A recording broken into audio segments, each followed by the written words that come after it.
Avui us explicaré el pet més gran del món. Estigueu atents que comencen un plis. L'elefant va arribar al riu. Les potes se li van enfonsar al fang i en sentir la frescor va tancar els ulls de plaer. Després va ficar la trompa a l'aigua i va beure a poc a poc. Què n'és de bona! Aquí s'hi està la mar de bé, quina tranquil·litat! Aleshores va sentir un so desagradable. L'elefant va mirar cap al riu i va veure com esclatava una gran bombolla de la qual se'n va escapar un pet. Un enorme pet d'un enorme hipopòtam que en aquell instant treia el cap de l'aigua. L'elefant va pensar que l'hipopòtam era un marrà i tot i que aquell pet submarí li havia fet gràcia. A més, feia uns minuts que sentia un malestar enorme a la panxota i mentre observava l'hipopòtam se li va escapar un pet gegantí que va sonar com un petit tro. Els dos animals panxuts van riure una bona estona fins que va aparèixer la girafa, que sense parar-hi atenció es va apropar a beure aigua al riu. En abaixar el cap i estirar el coll va aixecar el culet i, és clar, se li va escapar un pet que no va ser gaire potent, però sí molt, molt llarg. En aquell precís instant, un mico, una mica esbojarrat, es va penjar boca avall d'una branca d'un arbre i, fent-se un tip de riure, va exclamar: «Quin ha sortit de pets! Sou ben bé uns mestres de la música de vent!» La girafa va posar-se vermella com un pebrot. «En sentir-vos he tingut una idea», va dir el mico. «Podríem celebrar un concurs de pets». Els tres animals es van mirar els uns amb els altres. «Fantàstic! Jo en seré el jurat», va dir el cocodril amb la veu ronca. «Demà concurs de pets! Al riu a mig matí, concurs de pets!», cridava el mico mentre desapareixia entre els arbres. En pocs minuts, tots els habitants de la selva ja se n'havien assabentat que l'endemà hi hauria un concurs de pets. L'endemà, abans de l'hora, alguns animals ja rondejaven a la vora del riu.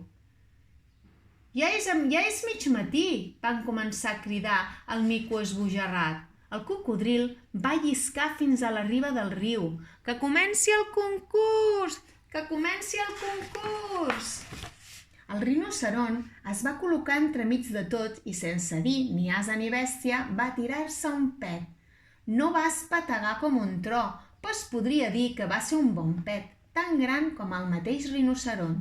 Tots els animals van aplaudir moltíssim. El rinoceront estava molt content. L'hipopòtam dins del riu va cloure una mica els ullets, va moure les orelles i va deixar anar una bomba submarina, una grossa bomba que es va esclatar darrere seu. Van rebre un aplaudiment espectacular. L'hipopòtam somreia complagut. En aquell moment va arribar la zebra. «Espero que sapigueu valorar la diferència de mida dels participants i que no compareu el meu pet amb el del rinoceront. Estic segura que sabreu apreciar la delicadesa de la meva intervenció».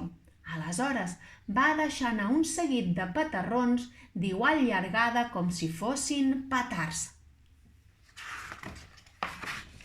Després dels aplaudiments que els animals van dedicar a la zebra, li va tocar el torn a la gasela, que semblava una mica nerviosa. Quan va veure com el lleopard la mirava, somreia i es llepava els bigotis, la pobra no es va poder aguantar i se li va escapar una boleta. «Desqualificada! Això és un concurs de pets», va dir el cocodril. El goril·la va colpejar-se el pit i va aconseguir un silenci absolut.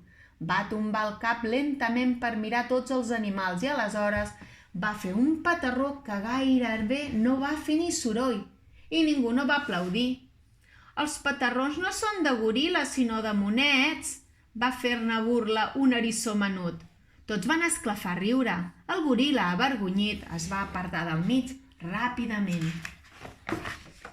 En aquell moment va arribar el lleó, empenyent a la lleona. Que no, protestava ella.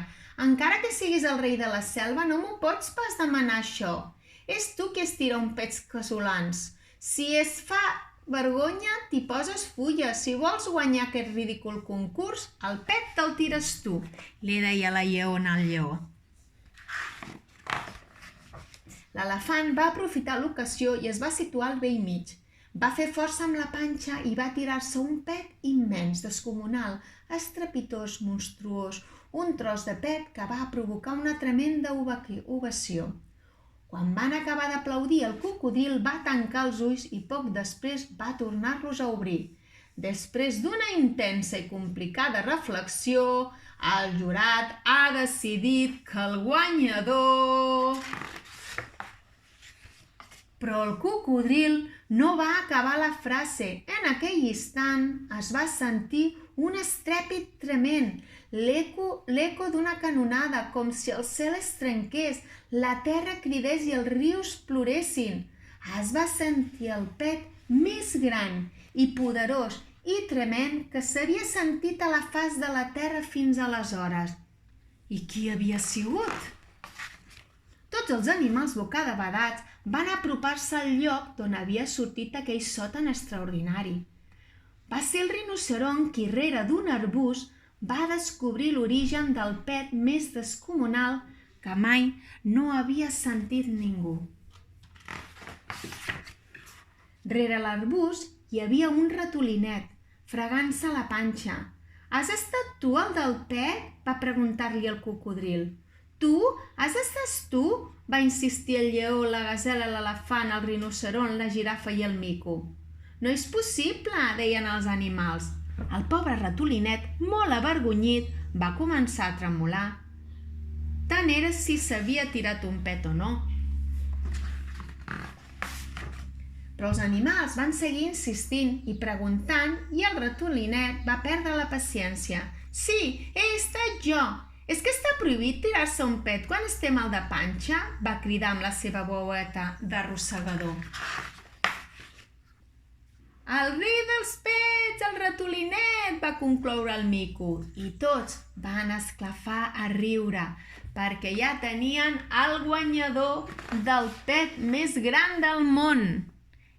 I catacric, catacrac, aquest conte s'ha acabat.